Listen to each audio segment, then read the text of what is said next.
I'm a photographer, and I've been one for many years. I live in Johannesburg in South Africa. And I have, over the years, been photographing many aspects of the city.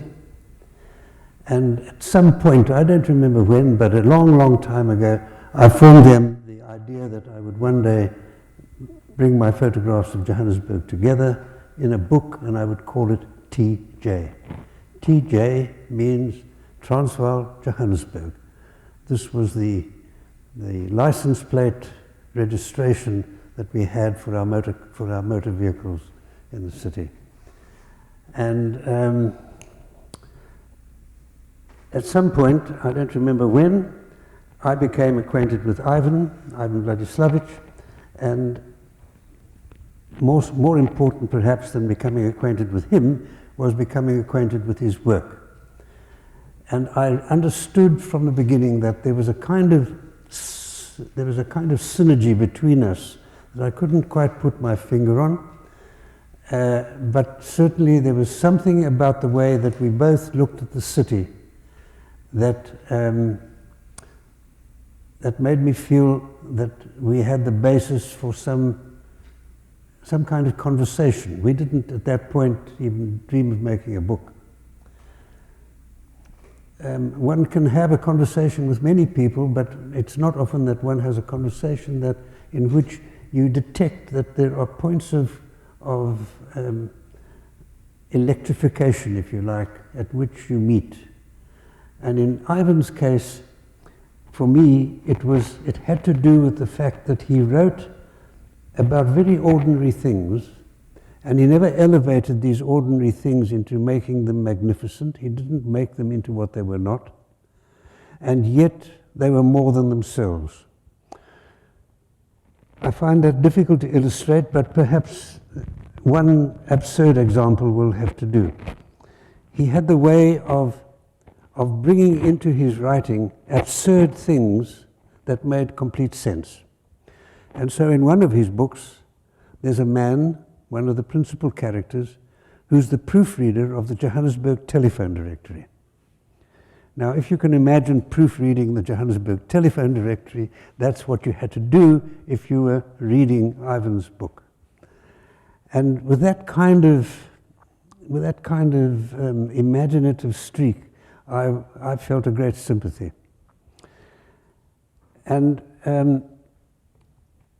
at some point, I don't know when, it must have been about 5-6 years ago, Ivan came out with me for a day or two, and we worked in the field and spoke, and we vaguely formed the idea of collaborating. And that gradually took shape. I was going to do a book on Johannesburg, and I suggested that he, if he wished, should write for it. And I was actually going to invite a couple of other people to write for it as well. But then Ivan said very clearly, no, he didn't want that to happen. He wanted to write a special piece, much more than simply a short essay or a short piece of prose. And so we agreed then that we would work together on this project. And I then began to put my photographs together, something like 60 years of photographs about Johannesburg. I gave Ivan some very poor little prints, and he went off to write, and I spent a lot of time then putting my photographs together. Paul, can we have the photographs? Hello there?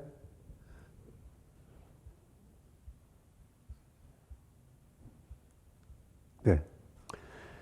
This is a photograph that speaks to that kind of absurdity. I was photographing in Hillbrow, Johannesburg, when I met this couple. They were just standing on the sidewalk, and I said, "Do you mind if I photograph you, please?" And without any further speech, and this fender, this bumper from a motor car, was lying on the ground. And as you see, it has TJ, it's a Johannesburg motor car. She said to him, "You be the driver and I'll be the madam." And then they picked up the fender and posed for me. Now that required a kind of particularly pungent kind of imagination. It spoke about our conditions in South Africa, where the madam is the white man's wife, or the white woman who is the boss. The driver is now a sophisticated black man who drives her around the city, and she's going to be the madam. So it's there's a bitterness in there, and there's a humor. And of course, the fact is that they are almost never, ever likely to have a motor car between them. So this then became, for me, the frontispiece of our proposed book. And so I developed a series of photographs ranging right across the time span from the 1950s to the 2000s. And I'm going to talk very briefly about a few of these photographs. This is a little Hindu temple that was in a suburb called Martindale, an Indian suburb in Johannesburg, and it was due for demolition under the Group Areas Act. And I came one morning to it thinking I'd do a photograph. I came at about 8:30 in the morning, and I could see immediately that the photograph was just not there. I went away, and I came back later that morning, about 11:30 or 12 o'clock, and suddenly it had come to life.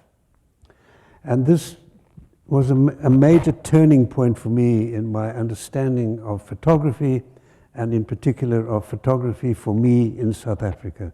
Because up till that point, I had lusted after the kind of rich, soft tones that the photographers of the east coast of America and of Europe were producing, beautifully modulated, rich photographs. And I realized that in trying to make photographs like that, I was actually fighting against our light, whereas I should be working with it.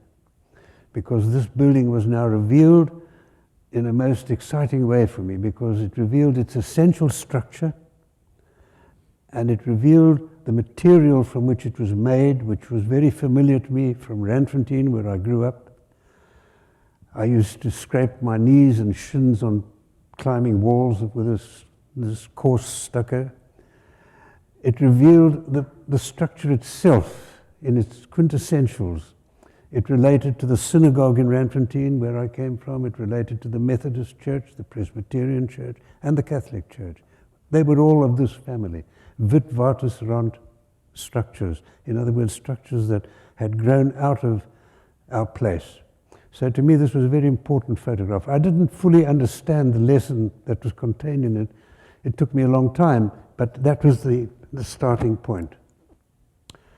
And this was another photograph that was sort of seminal for me. It's my son Stephen at the age of about 2.5.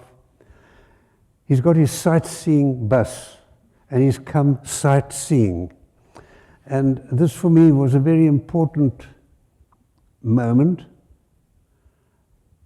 But more than that, it brought together elements that were very complex in our society, and yet which were all contained within this picture. This was a coffee cart known as a Café de Mouvon, a unique product of our society that I'll tell you about. And up there is Chief Albert Luthuli, the head of the ANC, who was later to receive the Nobel Peace Prize. And he's calling for a rally to protest against unjust laws. And then Stephen is now about to become kind of acquainted with boys much older than him of color. This is a common experience in South Africa, one that we all go through, and in his case, it was a happy experience, and this was a prescient photograph because he eventually became an underground worker in the ANC. Buxton Street, the cops had just recently raided a brothel there, so it had come into the news on that score. So this photograph contained a whole lot of elements for me, and I began then to think in terms of photographs that were complex in this particular way. And this is a Café de Mouvon. industrial workers in Johannesburg needed to feed themselves or to be fed. Canteens were very few, and they didn't trust bosses to give them canteens because that meant that they were probably being underpaid. The cost of the meals were coming off their wages. So the cafes de move-on were very popular ways of industrial workers being fed. These aunties, as we called the ladies who ran them, would make coffee and porridge, pap and meat and stew, and if you knew the man well, you gave him credit from one week to the next, and if you knew him very well, you might allow him to hide inside there if the cops were looking for him, and if you knew him even better, you might give him some dacha, some cannabis. So these were very popular, but the police and the municipality hounded these women. They raided regularly, and the women were imprisoned and had to pay fines or go to prison, and the carts were frequently destroyed. One of the regulations in Johannesburg was that you weren't allowed to make a structure without a plan approved by the municipal engineer. But what was the definition of a structure? And if you put wheels on it, it was no longer a structure. So they put wheels on them and called them cafes de move-on, and it became a different kind of animal. Anyway, the ladies met. One of these ladies was in a court case, or rather her daughter was in a court case, and she met a Johannesburg lawyer by the name of Abe Saritsky, and she told him about the problems they were having with the cops. And he said, if you pay me 10 shillings a month, each of you, I will defend every case. I'll become your lawyer. And so that is what transpired. The lady, the coffee cart keepers, and they had an association called the Witwatersrand Coffee Cart Keepers Association, then collected 10 shillings a month, which was the equivalent of perhaps $1 a month, from all of their members. And that meant that 800 women sometimes gathered in the trade union hall to have a meeting about this. And Saritsky defended every case. And he lost every single case in the magistrate's court and took it on appeal and won every single case in the Supreme Court.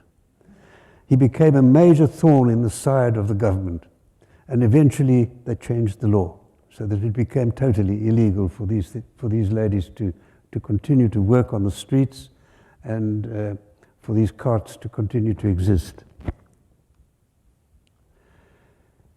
In 1970, I began, or I thought I began, an essay on Soweto. Soweto is that area of Johannesburg in which black people were compelled by law to live.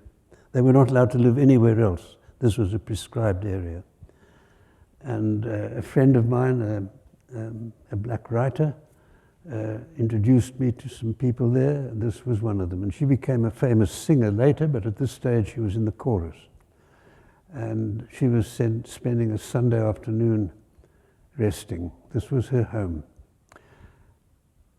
And although I liked this photograph, and still do, I find that wall somehow symbolic of a great deal that was happening. I got stuck. I didn't know how to proceed with the photography. And I told the editor that I could not do it at the time, and I needed time to think about it. And eventually, about 2 years later, I got up one day and knew what I wanted to do, and I then set about doing it.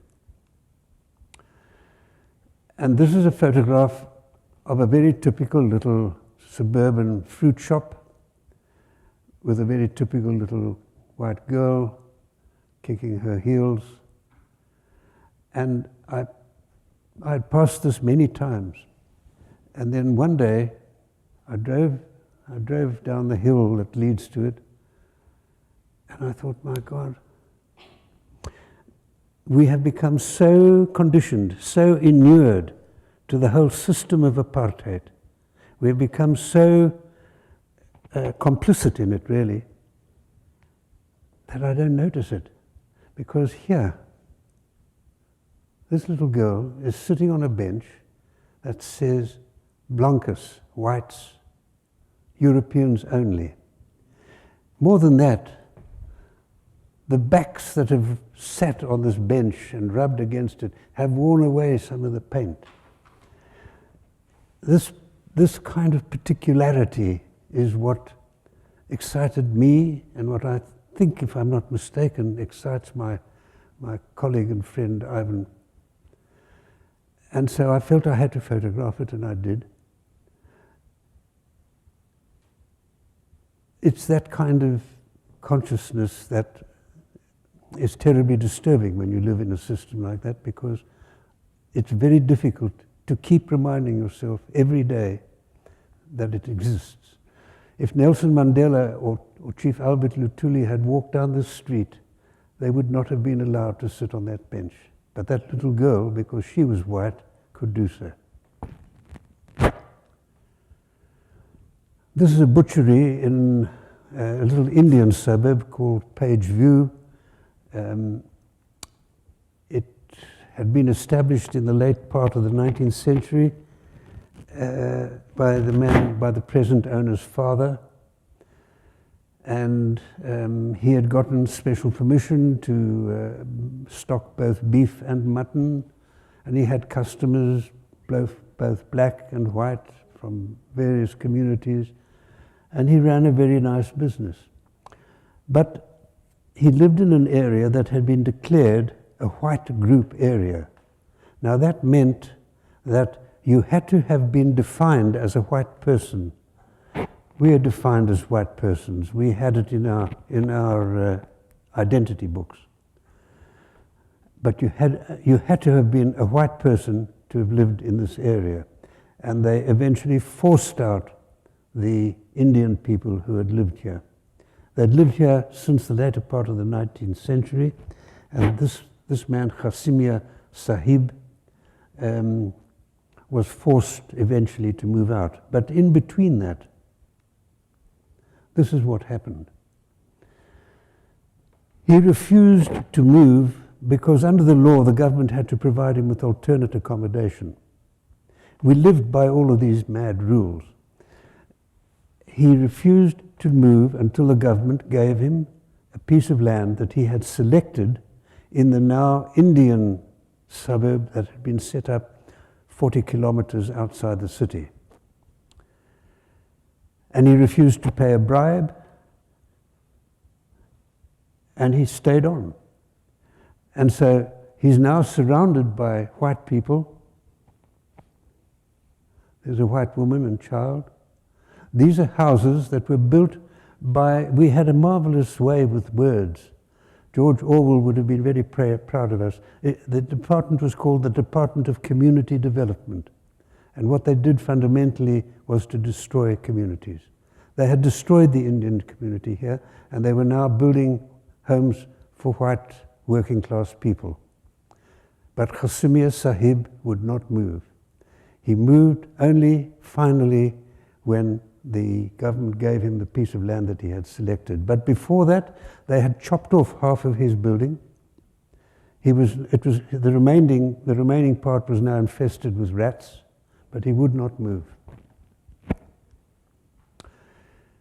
And this is a new shack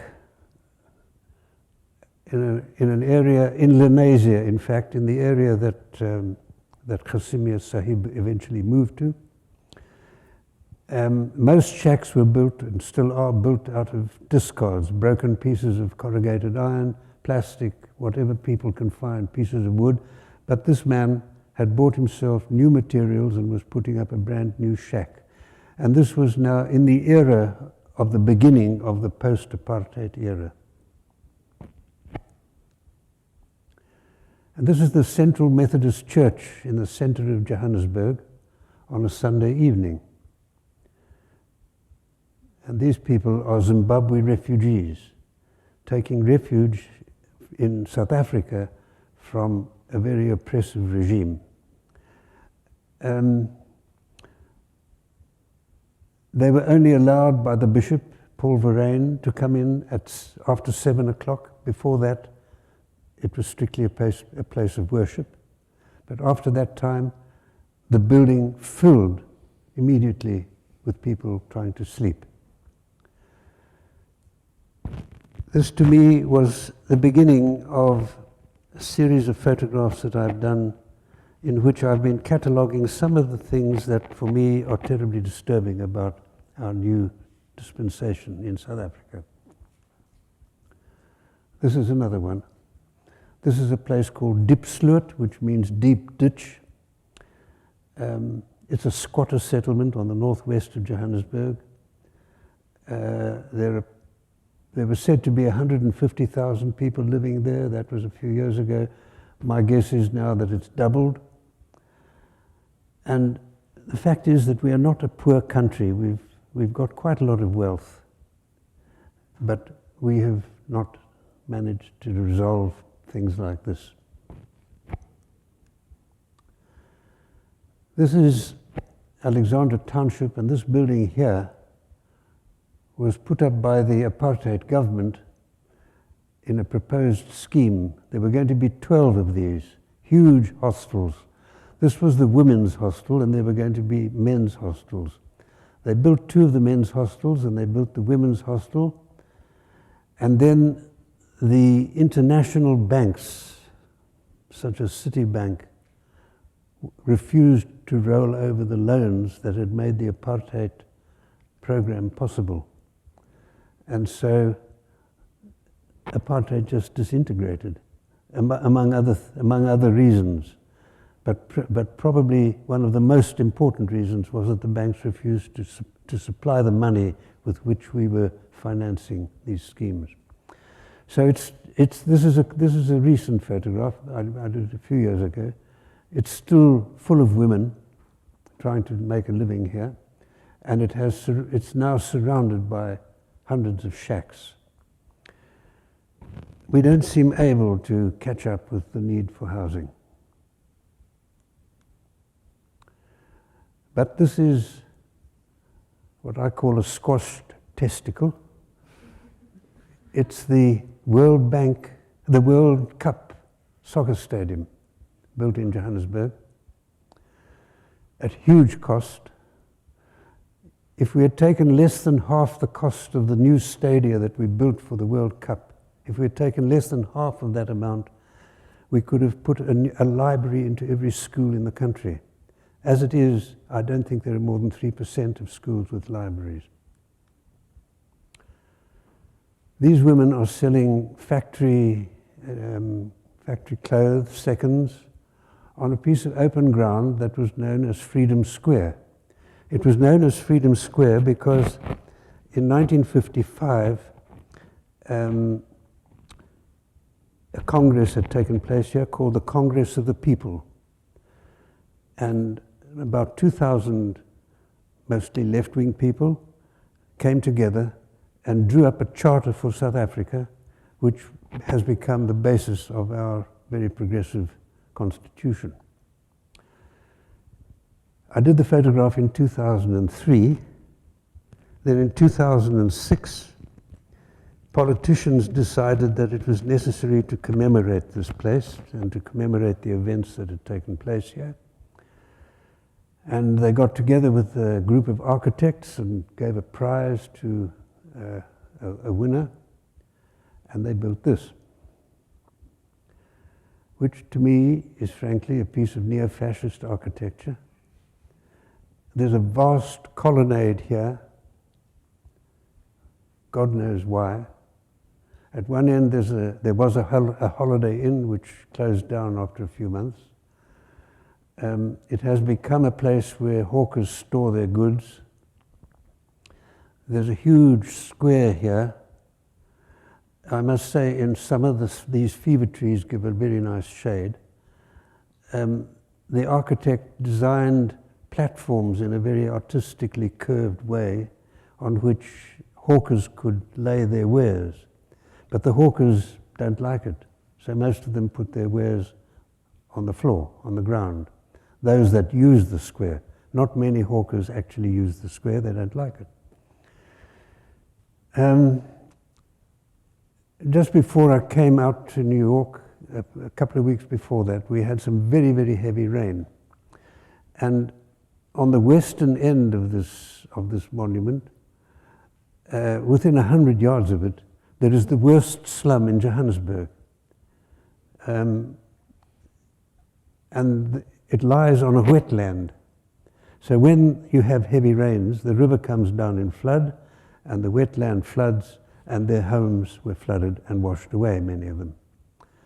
Then we had what has become an almost traditional event in South Africa. It's called a service delivery protest. People come out in riots. They block roads with stones and burning tires. And the police are called, of course, and rubber bullets fly, and some tear gas, and sometimes somebody gets killed. In this case, one man was killed, or one person was killed. But this is a monument, in my opinion, to a kind of, do you know the poem Ozymandias, King of Kings? Yeah? No? No? Well, we had to learn it at school. It's about a king who couldn't bear the thought that he would one day die and his possessions would go, and he built palaces that he hoped would last forever. And I put this down to the same kind of syndrome. There are politicians who want themselves embodied in concrete and bricks and mortar.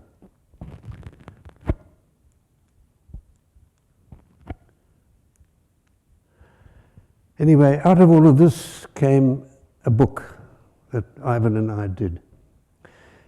Because Ivan, in fact, wrote a novel as a separate standalone piece of work, and I did a book of photographs.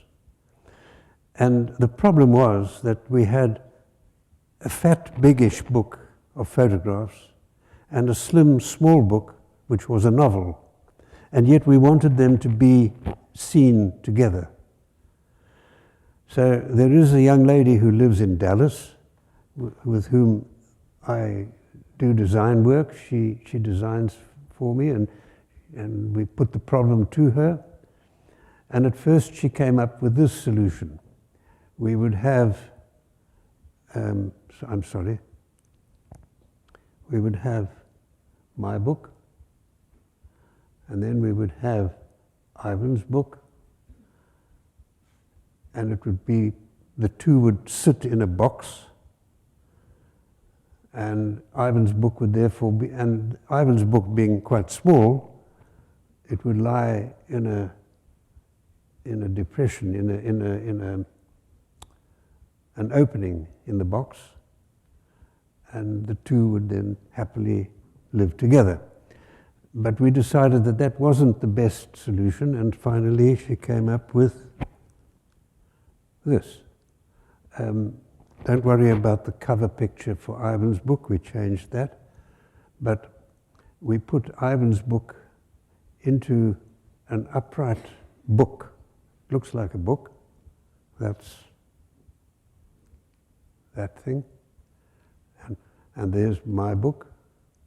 And the two were meant to go into a, you can't see it in this because it's a clear plastic slipcase.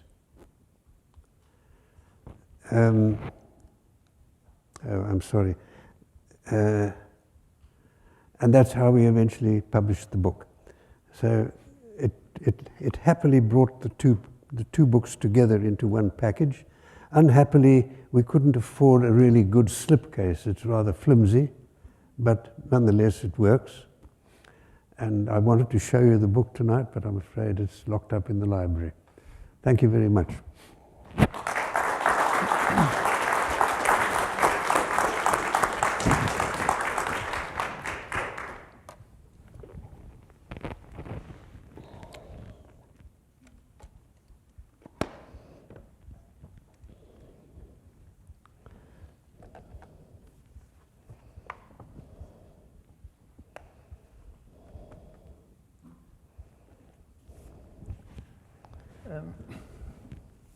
As David's told you, we began working together on TJ Double Negative in about 2005. he was then in the early stages of selecting photographs for his Johannesburg book. He gave me a provisional selection of these images, as he mentioned earlier, which at that point ran to about 600 images. Pages. A very ambitious number of photographs for a photographic book, Yeah. I must say. And my approach was to work with these pictures in the corner of my eye, as I always put it. I had them on the edge of my desk for about 4 years, which is what the amount of time it took to finish the novel. And I consulted them occasionally. I ignored them a lot. I threw them against the wall occasionally. Thank you very much. It was a very complicated process actually working with the images, and one of the reasons for that was that the reference material, the selection of images which David had given me, was constantly changing. He was refining the selection and changing his mind about many things as he was going along.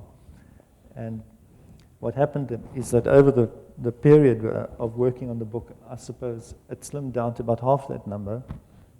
In the end, I think the book has about 300 or 280 images,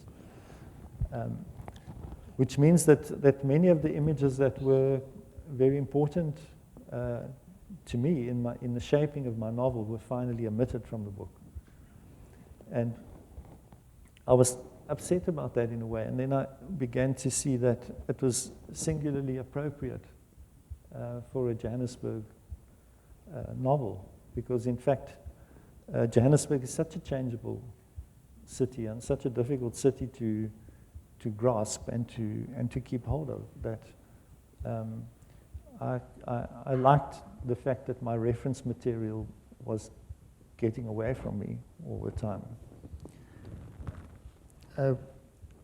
Working with a body of visual images, which I've done before in a much smaller way in the past, it's a very fine balancing act for a writer, because one wants to absorb the atmospheres and perspectives of the images and do justice to them in the fiction.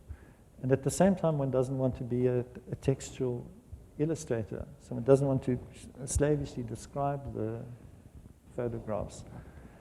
So for me, there's a kind of complex negotiation that goes on in this kind of work.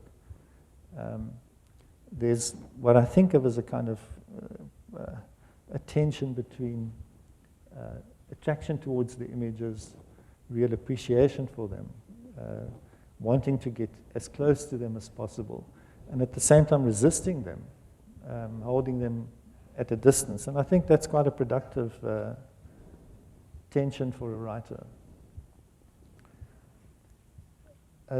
Certain features of David's work make it easier, I think, for a writer to work with him. I think David has, in some ways, a literary sensibility. As visual, as wonderfully visual as the work is, there are elements in his work which I think have a narrative impulse. Very often they're photographs that set stories in motion. A good example for me was the TJ photograph which David showed right at the beginning of the two people holding the motorcar bumper with a number plate on it. For me, that image and caption together are in a way a perfect short story. In a very condensed way, there's a wonderful narrative there. So that makes it easier, I think, for a writer to engage with the images. David's, I think, he's seldom drawn to abstraction. He is sometimes drawn to detail, to particulars. he has, for instance, a series of photographs which we haven't seen an example of this evening, that are details of people's bodies. And even in those photographs, for me, he approaches the body almost as a place, as a site where life stories are played out. So this is another aspect of his work which appeals to me as a writer. I think he's concerned with context. He often deals with a family context, or the city, or landscape, or a room in which a person lives. I think his great gift as a photographer is to show people in their places. He's both a great portraitist and he's a great documenter of place. And what he manages to do is show people in their places. He shows how people shape the places that they live in, and also how they're shaped by those places. And I think that particular way of approaching his subject matter is close to the way many of the novelists that I admire work. So that for me is a point of immediate engagement with his work, and that makes made my task in writing the novel somewhat easier. Some years ago, David told me the following story. He and a friend had gone up on a hill in Johannesburg, and they were looking out over Bez Valley, which is a suburb of the city. And they decided to select at random some houses down in the valley, and then go down to those houses, knock on the door, see if anyone was home, and take a photograph there. The result of this particular experiment is the photograph that you see behind us here. And this anecdote about choosing a house at random was the springboard for my novel. The photograph also found its way into my book, but it sneaked into the book in a way that surprised me, and I'm going to tell you a little bit about that as I go along. What I want to do before that is read a couple of brief passages from my novel to give you a sense of the relationship between the fiction and the photographs. Both passages are from the early part of the book. This is set in 1982 in Johannesburg. The narrator is a young man called Neville Lister, who's dropped out of university. He's giving his parents sleepless nights. They think he's wasting his life, wasting his time. And Neville's father is acquainted with an acclaimed photographer called Saul Auerbach, who bears a passing resemblance to David Goldblatt. And Neville's dad decides that it would do his son a lot of good to spend some time with Saul Auerbach, to go around with him. And he hopes that Auerbach will be a sort of role model for his wayward son, although I don't believe we used the word role model in 1982. And so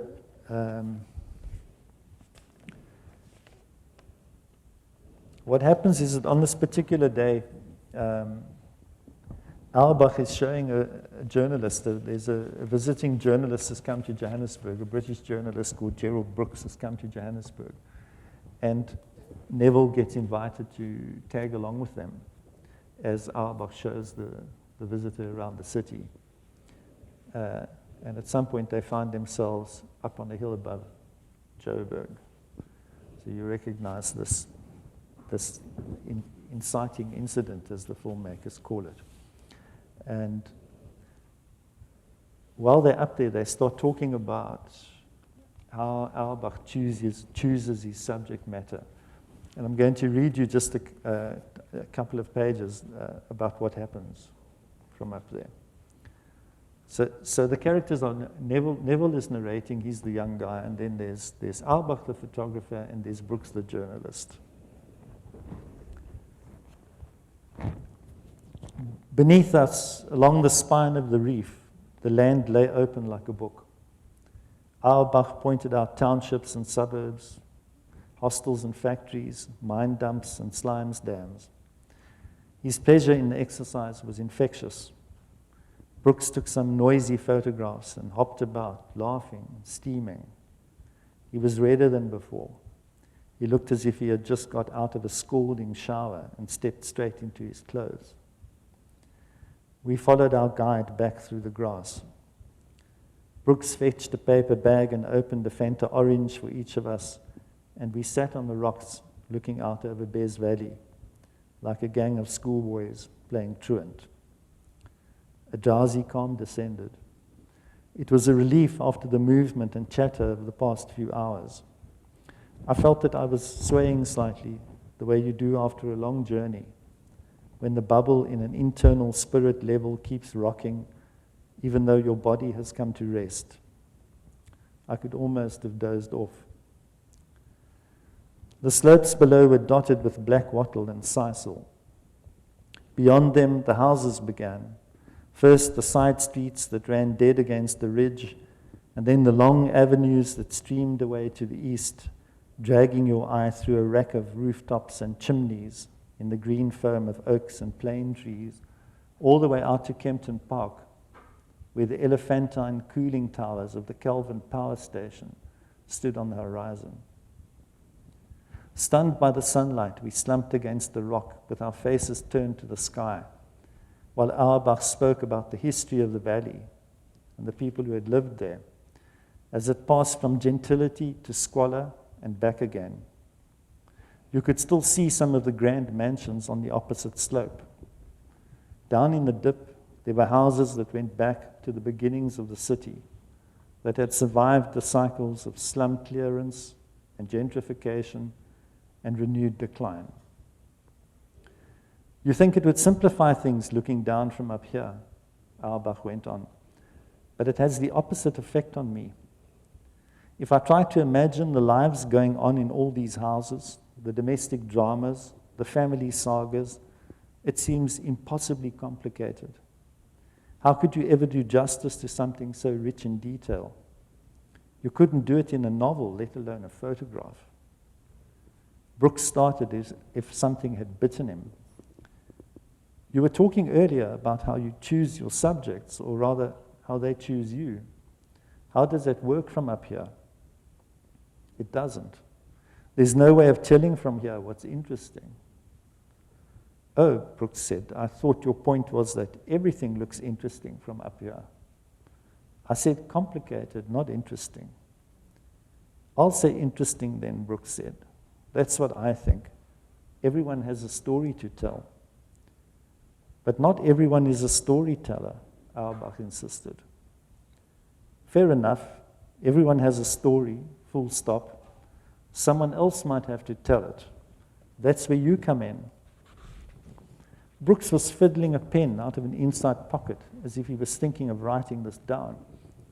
I'm not a storyteller, Auerbach said. Even so, some stories are better than others. Why?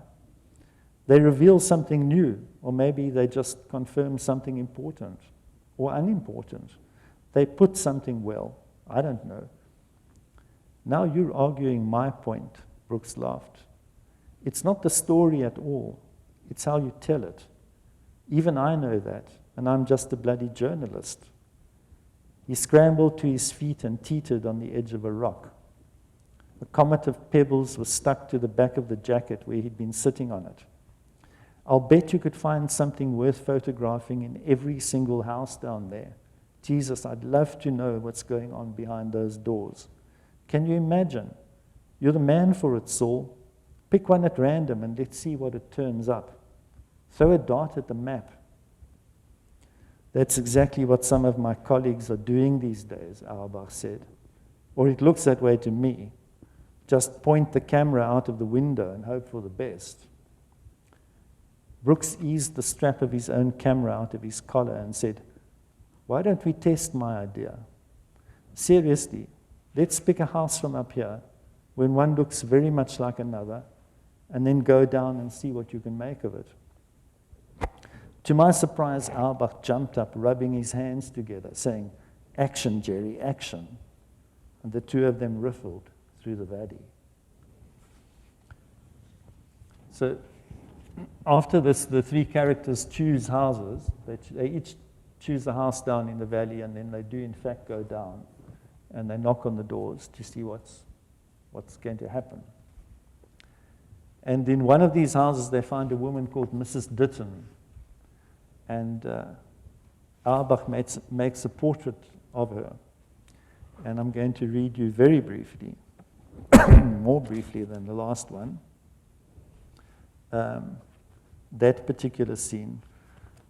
And I thought it would be nice to describe the taking of a photograph, seeing that we're at the Center for Photography and Architecture.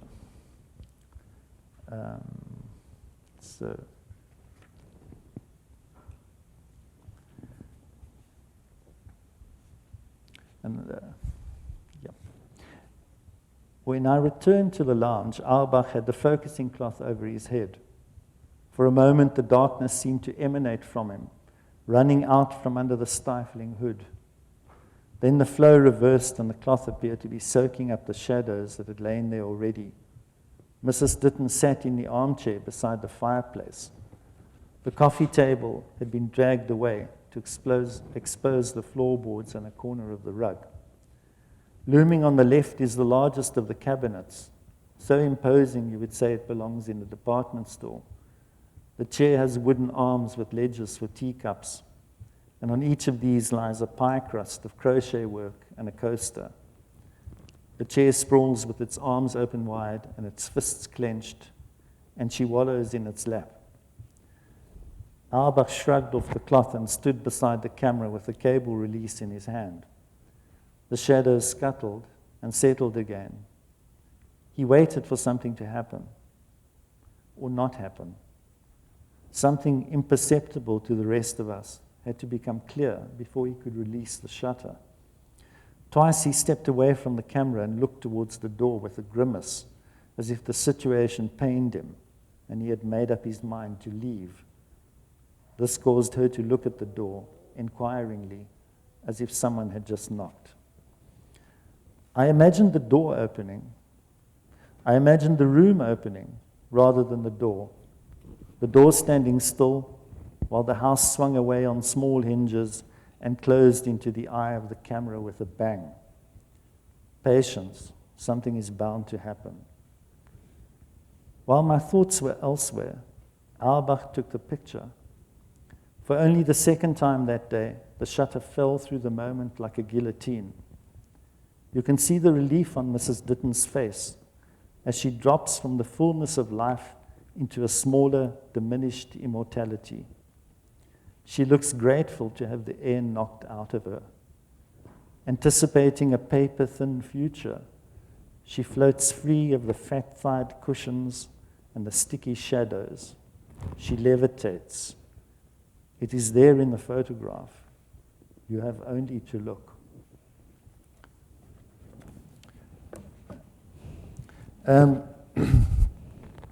As you'll have noticed, this fictional portrait fairly closely resembles the photograph that you see behind you.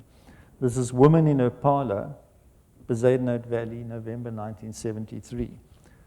And this is the photograph that came out of David's experiment with random selection. Given the obvious parallels between the two images, readers and commentators have naturally assumed that I consciously and directly described this photograph.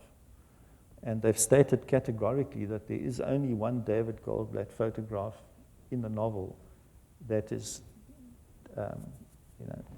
indisputably his work rather than Saul Auerbach's. And in fact, what was very interesting to me is that I never consulted this particular image when I wrote the book. And indeed, I'd forgotten all about it.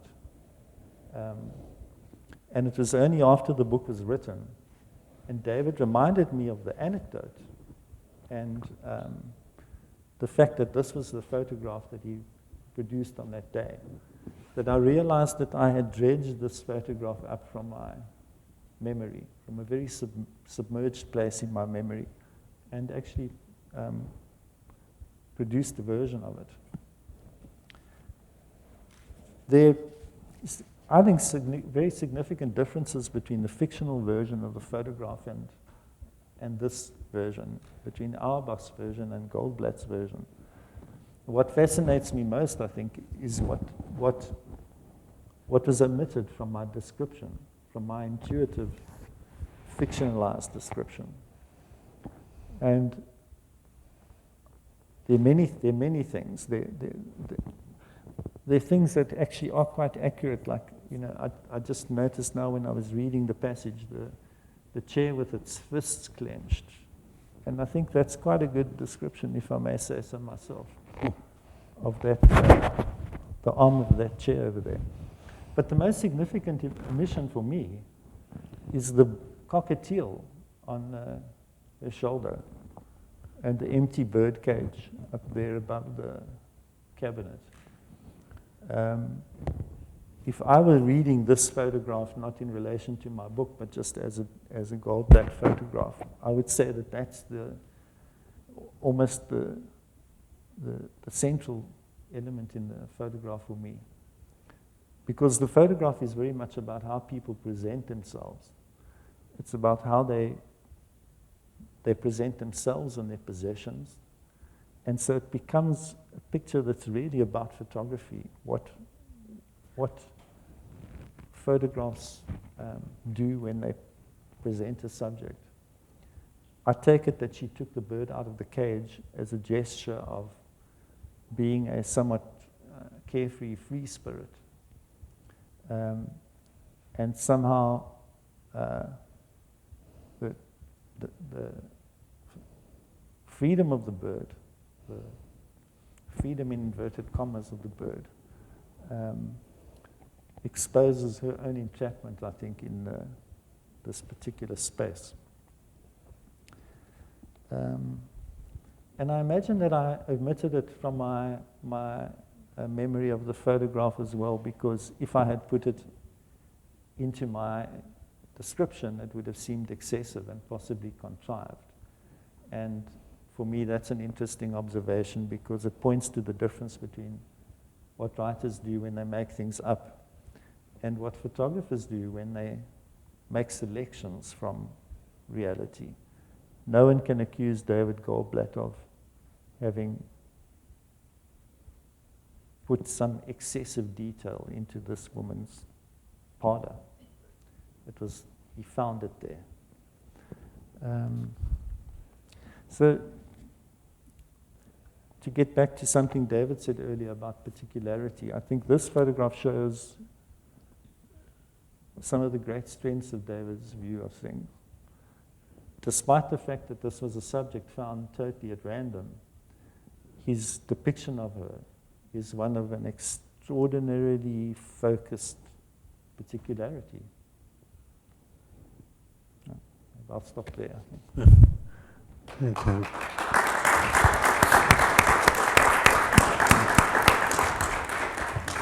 If I may just add to what we've been discussing, this is in fact the book, and I have to show you one thing. That was the genius of our designer. This is Ivan's book. It's in a cover that's book size, big book size. Within it lies this little gem, and behind it there's a little hole, and out pops the book.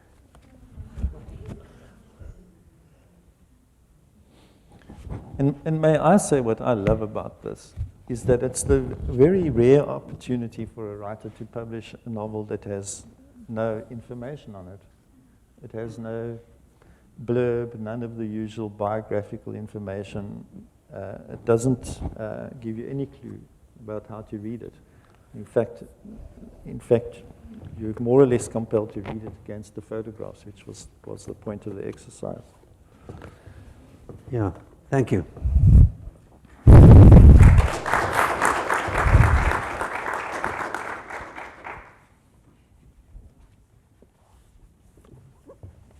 Let's go from the bookstore, actually. Okay. I think that you said so much that there is very few things left to be said in the dialogue between the two of us. So I will be as brief as possible to not subtract more time to the rest of the night. But maybe it's more about Johannesburg and the way you relate to the city from two different platforms. And in the text that is in your section of the book, you mention in a way Johannesburg. You describe it as a city, a territory composed of fragments, of separation, of division, or yet unresolved distances between different conditions. And what is on the back side of the jacket of the book, which is very interesting, is a list of names, which I assume come from the different dialects that are spoken in the area. Some might be nicknames, probably. This is my own interpretation, and I see that as an attempt to grasp this fragmented reality and to give it a kind of cohesive logic. Yeah. And I wanted to understand whether through, so these are the names, through your work of the both of you, in a way, is it a form of resistance to this fragmentation? Is it an idea of reconstructing, I wouldn't say a singular portrait, but in a way to constitute a kind of multiplicity of particularity that could come back to make sense as a more unified element?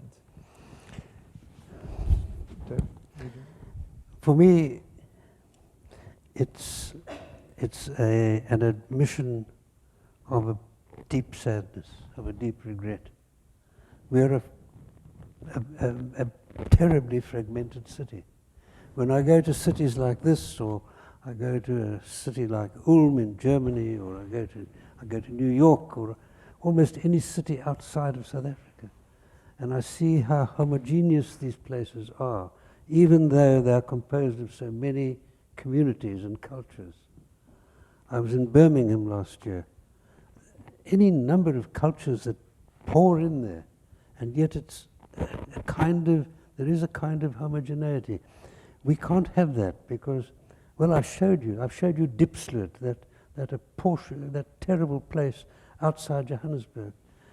I'm sorry to go on about these things, but recently, in the last few years, we built a high-speed railway line from our main airport to Johannesburg to Pretoria. Now, this is very convenient for tourists and for fat cats. But the people in Diepsloot have no public transport to the city. And it lies about, 25 or 30 kilometers from the city. They have no public transport. So the thinking that goes on in the minds of the politicians who make these decisions is fundamentally flawed. There is no wisdom, there is no wiseness that says, we've got to look after, we've got to do these things.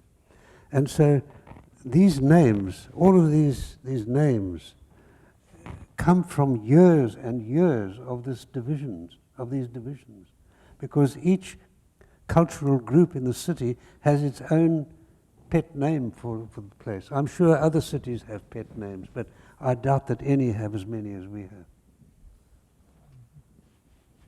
And this idea of language and language invention is very present, I assume, in your culture, because in the book Blank, it was this book accompanying an exhibition about apartheid and architecture. I think it was published in the mid-90s at this point. 98. 98.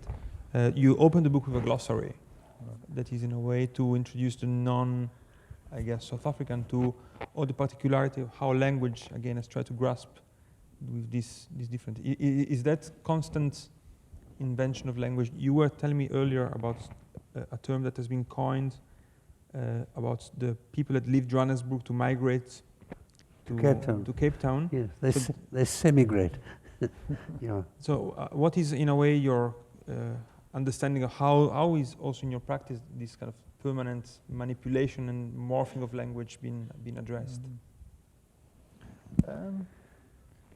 Yeah, I think apartheid was in many ways a deep perversion of language. I mean, we have many examples of things. David mentioned was talking earlier about the Department of Community Development, you know, which was exactly the opposite. Or I guess, you know, we had an appalling group called the Civil Cooperation Bureau, was it, or Civilian Cooperation? Was it Civil Cooperation. Civil Cooperation Bureau, which was in fact a hit squad. A group of assassins. Yeah. So it's a kind of double speak. It's a kind of Orwellian language. There's a lot of perversion of that.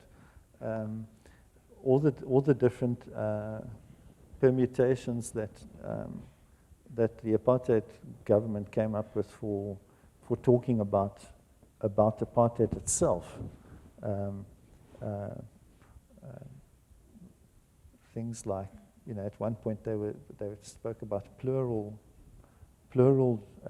relations and plural development. You know, it was a kind of an absurd attempt to dance around the fact that they had a perverted framework. And I guess it's broken down to a large extent. I think South Africans, our contemporary society, is more able to speak directly. I think we have evolved a kind of new vocabulary for speaking a bit more honestly. But a lot of these suspicions and difficulties around terminology, around racial terminology, for instance, persist into the new society. And another tool that appears often in your publication are maps. So in this book, but also in other publications, there are very precise maps that locate the points and dates of your pictures. So there is a kind of interest in territory, geography, a kind of, you know, a hypothesis of tracking with an extreme detail and precision your presence on the territory, which is not often what we see in photographic practice. Why are maps in a way so recurring in your practice? Well, to me, photographs that I do certainly are about the real world, and place and location are very important aspects of one's life in wherever you are and wherever you move. And so to me it's important that I enable the reader or the viewer to participate, if you like, in the finding of location. So it's an elementary thing to include a map. I wish I could provide more detail. I would love to give really detailed maps, but obviously that's not possible. But in fact, in the book South Africa, The Structure of Things, then, at the end of the book, there is something that I think is quite unusual again for photographic book. There are what are called extended captions, Yes. which I think you wrote. Yes. And it's very fascinating to see how there is this detachment between giving to the reader a kind of like aesthetic singularity to the picture, then later providing a very detailed set of information that they oscillate between factual.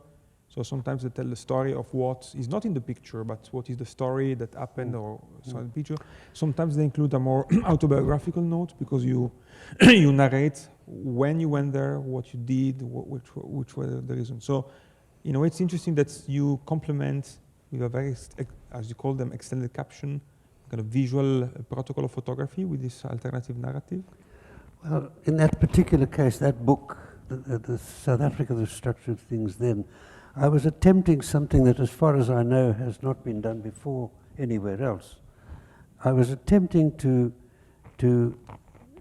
find and pinpoint and probe the way in which our ethos was expressed in the things that we built. And this was quite a difficult thing both to conceptualize and then to do. And it was very important, therefore, for me, if I settled on a particular structure, this building that we're in, I needed to enable the reader to understand something of the context from which it arose. And that context could only be described in words. And believe me, I broke my head writing that, because I had to do an enormous amount of research. And writing doesn't come easily, but it was to me terribly important to provide that context.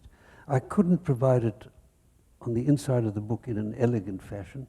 It had to go to the back, which to me is a clumsy compromise, but it was the only one that I could make. In this book, I decided, no, I'm not going to put any information other than what I can write in a very brief caption inside the book. But in that book, it was a difficult thing to do, to take a real structure from the organic background from which it came, and try to make clear to a reader who had no sympathy for what I'm saying why I felt that was expressive of something in particular.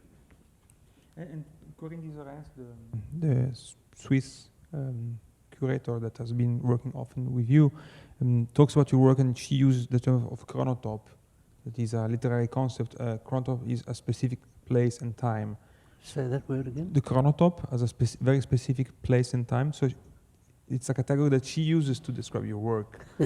Like, in a way, the photograph as a way to convey not just a spatiality of a place, but a kind of particular moment.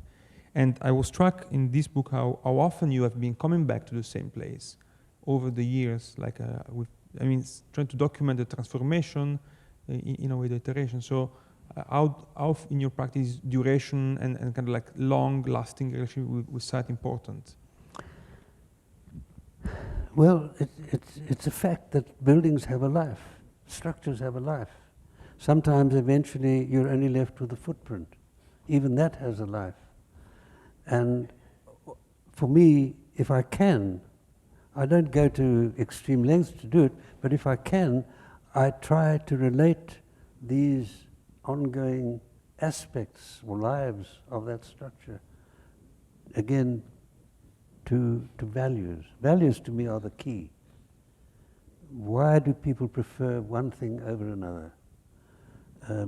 Why have you built this particular structure in this very plain and simple way?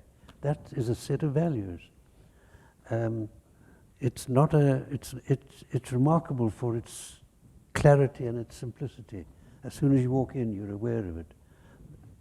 Now, to me, that's a very interesting thing.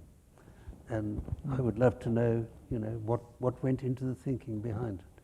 So, and perhaps in 50 years' time, another director will come into this building and say, "Fuck, we've got to change this."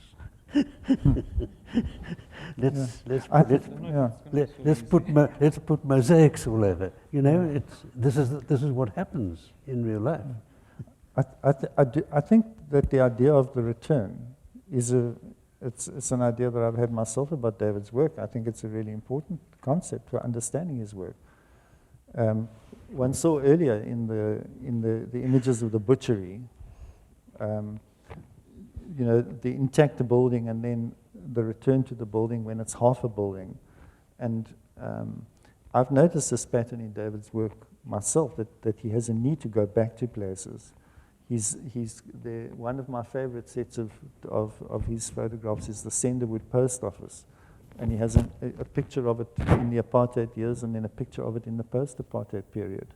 And it's that concern with chronology and with change and how to set photographs in motion, I suppose. I guess maybe all photographers, from the beginning, photographers confronted that because the photograph is such a slice through, a cross-section that's through a moment, that maybe many photographers have this need to somehow get some kind of motion into it, to get time into it. And I think David does that by this persistent return to places. At one point in his photographic practice, he became quite formally used that as a technique. He returned to places in Soweto where he had photographed people in their homes many years before, and he took new photographs in the same places, and you get from those photographs a real sense of how South Africa has changed or hasn't changed over the years. And for me, what's fascinating is that as he's produced such a large body of work, he's now the return is now also across the body of his own work. So David is revisiting many of his early photographs. I think he's become very adept in the last few years at putting his earlier work into new contexts, showing pictures in new constellations in exhibitions, revisiting his earlier publications, and finding new arrangements of photographs, and finding work that he discarded 30 or 40 years ago, finding images that now coming into new versions of those books. So I do think that the idea of revisiting in quite a persistent way is a very important element of his work. And I think that now there might be time. I have one more curiosity. Like in a way, the book is fascinating because it is a collaboration that still keeps very clear the two positions. So the way it's designed, the way it is constituted is a dialogue where the two actors are in dialogue, but they still are not in a way mixed, or they maintain their autonomous voice. And I was curious to know more about what you have been mentioning in some interviews, that literature for you was more influential within the South African context than photography, for instance, that Nadine Gordimer readings were crucial to your formation. On the other hand, you told me earlier that you are curating a project about writers that have been interested in photography.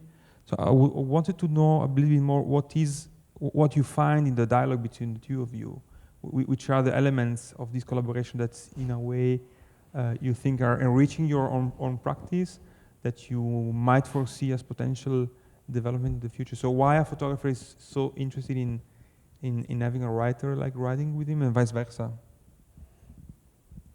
Well, David's looking for someone to write captions for him. No, for me, well, to answer for myself, I think what I like about working in this way, alongside a photographer or alongside an artist, which I've done as well, we've arrived at a terminology which is quite precise, which is this is not collaborative work but joint work. And it sounds like an unimportant distinction, but what it captures is the fact that we're not working on the same material. For me, a collaboration is when two or more people work on the same object. What we're doing is we're working on things which fit together. And for me, it's a case of moving within another artist or photographer's orbit, allowing myself to go into a kind of what I think of as a kind of magnetic field, right? And it's productive because it brings you up against things which you would not otherwise even think about. There's a kind of resistance there, and for me there's a positive stimulation, and then there's also a certain kind of grappling with a strong body of work, and I find that challenging. It takes me into directions that I would never otherwise have gone in, and yeah. Yeah, I like good writing, and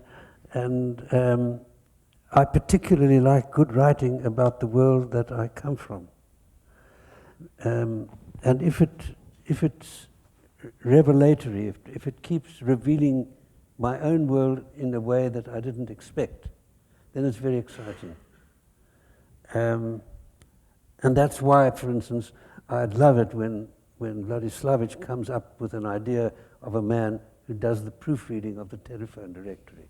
This is an unexpected kind of vision of our reality, of the madness of it.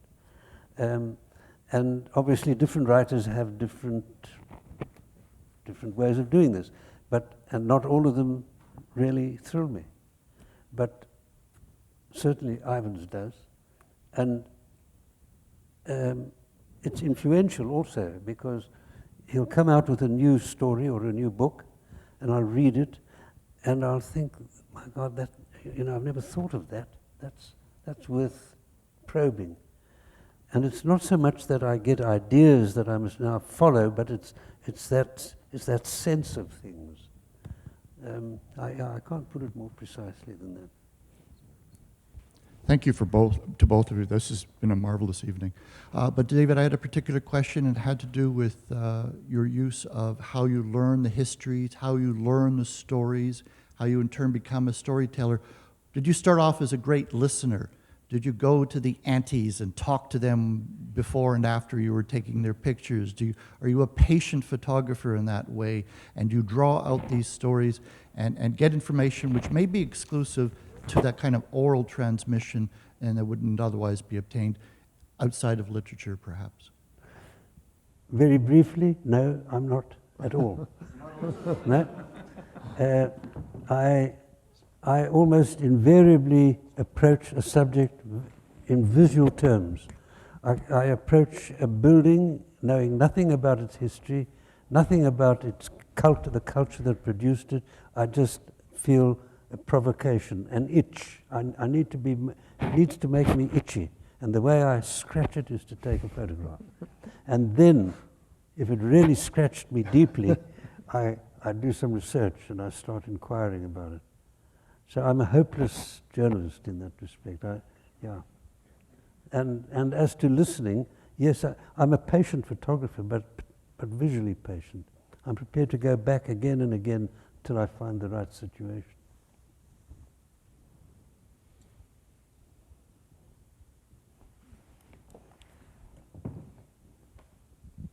I was curious. In understanding the collaboration of how you worked, you presented the photographs, and Ivan, you kept them and worked with them, indirectly from the way you described it. Mm. And I'm wondering, what did the same kind of thing occur?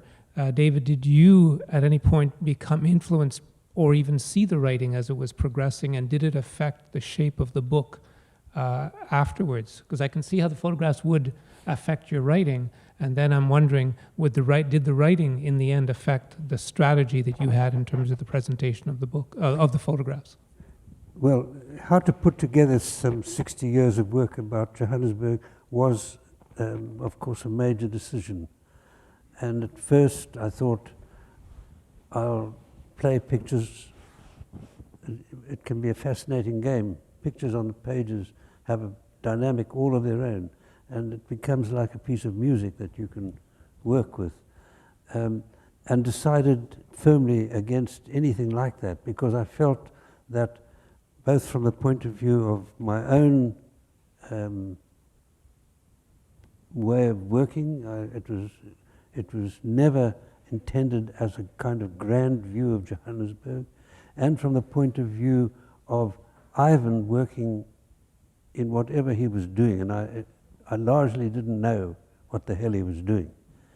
But nevertheless, I felt that the photographic approach had to be straight down the line and very simple.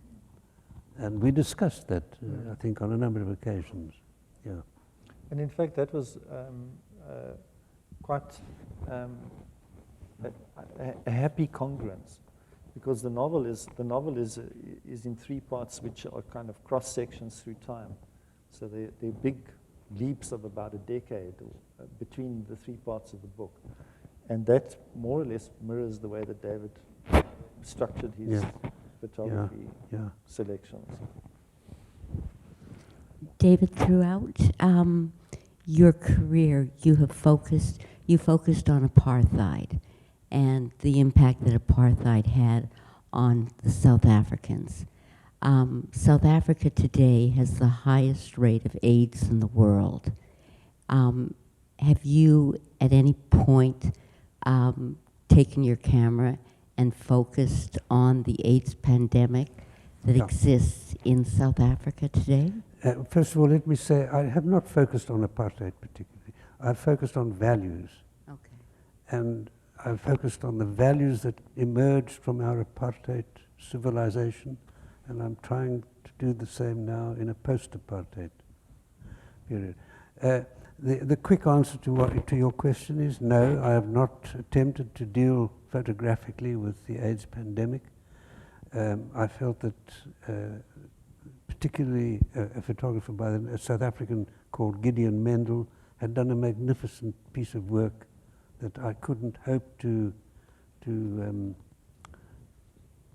he had said what had to be said about the blunt face of and terrible face of HIV/AIDS. But what I did become interested in was the HIV/AIDS symbol, the ribbon, in our landscape. Because once I became aware of it, I became aware that it was to be seen in many parts of the country, and nobody saw it. It was like an unwanted product being advertised by a stale advertisement. And this interested me greatly, and I photographed it over quite a long period in many different places.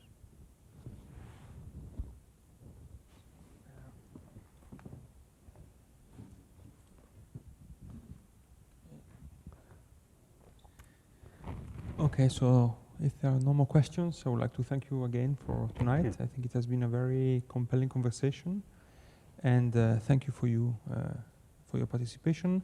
For the next program at CCA, I would invite you to visit our website where you'll find information about the next activities here. Thank you. Thank you. Thanks.